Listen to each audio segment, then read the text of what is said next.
Bring in Fox News senior judicial analyst Judge Andrew Napolitano right now. Judge, these are very strong accusations. Your thoughts? Well, they're most likely true. I mean, think of this as a three-step process. Surveillance, which is the acquisition in a digital version of every keystroke on every computer and every communication on every cell phone and landline phone. Storage, which is the maintenance of the digital version of these communications, and then unmasking, which is as accessing this data and finding out the names of the people who were actually surveilled.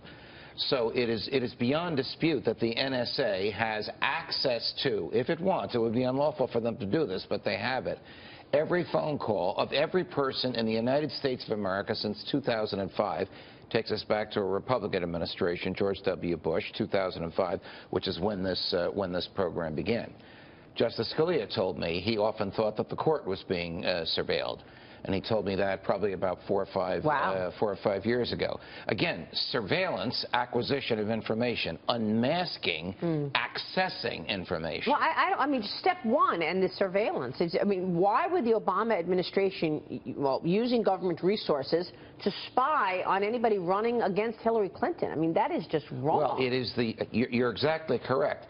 It is the use to which the raw intelligence data can be put that makes it criminal.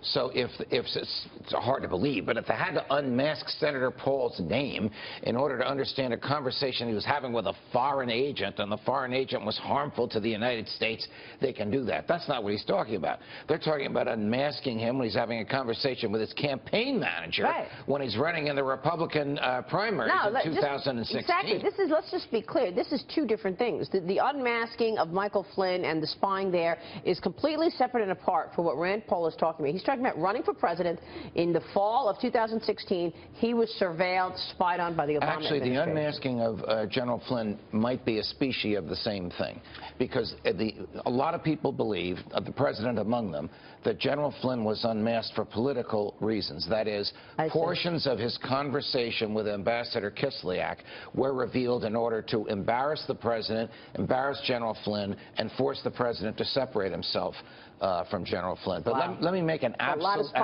statement. There are very few absolutes in law. The use of intelligence data for political purposes is a felony. It's the same crime as hacking, which, depending upon how much is done, is between 5 and 15 years in a federal prison. So if another senator comes forward with this same story, I was surveilled, could President Obama be called to testify on this? Well, anybody who was involved in the receipt or use of the information once unmasked could be called. Go ahead, the FBI should be able, because you leave electronic fingerprints when you do unmasking, find out who did the unmasking in Senator Paul's case, and then trace where that information went and who used it. Did it end up in the West Wing? Did it end up in the Oval Office? Did it end up in the hands of other political opponents of him? So they're allowed to gather it. They're just not allowed to use it for political purposes. Well, I don't think they're allowed to gather it. They're not allowed to gather it, but they do, because their belief is to gather everything about everybody and then sift through and look for the bad people. Unfortunately, sometimes they find the bad people too late. I mean, they discovered communications of the Orlando killer and the San Bernardino killers after the killings took place. I have often argued, and a lot of people with me, and a lot of people disagree with me, that it's too much information. It's information overload. If you follow the Fourth Amendment, you not only leave innocent people alone, you are forced to focus on people as to whom there is a suspicion of wrongdoing. So, Judge, I have a question. Under FISA, Foreign Intelligence Surveillance Act, it is legal for the government to surveil Ambassador Kislyak or foreign agents who might be in the U.S.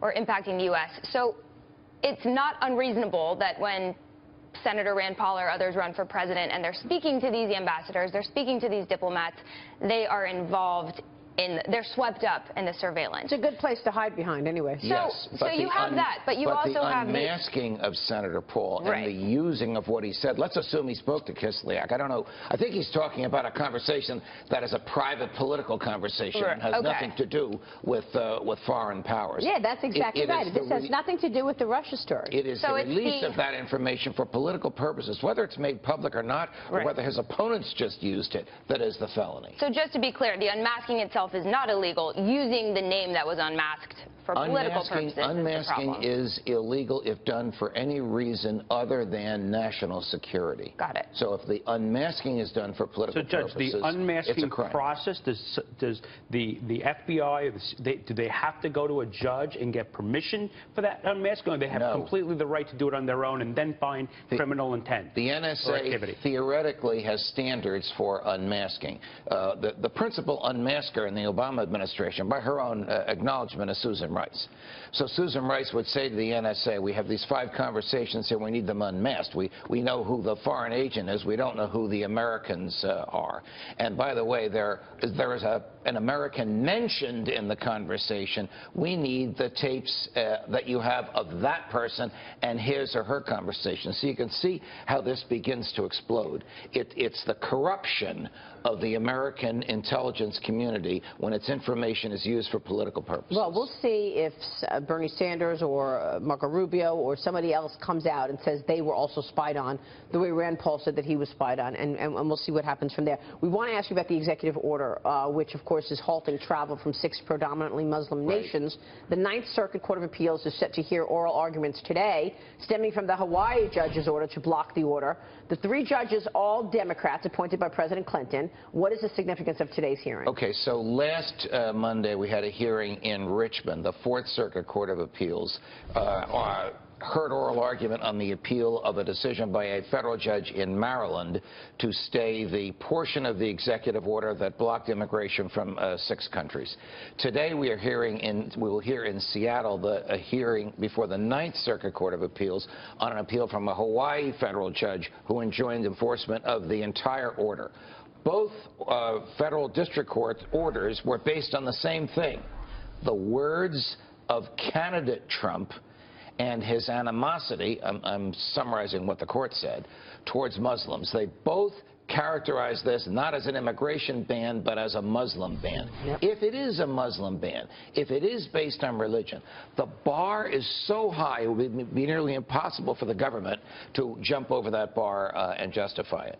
So the question is, can the courts use the words of candidate Trump against President Trump? I'm sorry to say the answer is yes. The Supreme Court doesn't like when this is done, but it permits the courts to do it. Wow. All right. We'll be watching that. Judge, great insights as always. Thank you. Pleasure, guys. Judge Napolitano there.